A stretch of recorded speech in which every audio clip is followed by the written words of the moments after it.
अयोध्या शहर इस बार दिवाली पर कुछ खास नजर आया। जहां सरयू नदी के किनारे 26 लाख दिए जलाए गए, जो कि एक नया आलमी रिकॉर्ड बन गया है। और ये दिए दिवाली के त्यौहार और राम जी की अयोध्या वापसी की खुशी में जलाए गए हैं। इस साल अयोध्या को न सिर्फ रोशनियों का त्यौहार मनाने बल्कि आलमी रिकॉर्ड बनाने के लिए पूरी तरह से सजाया गया।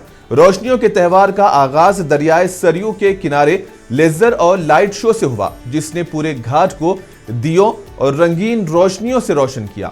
तो वहीं चीफ मिनिस्टर योगी आदित्यनाथ ने अयोध्या में दीपोत्सव की तकरीबात के दौरान कायम करदा 2 गिनीज वर्ल्ड रिकॉर्ड के लिए सर्टिफिकेट हासिल किए।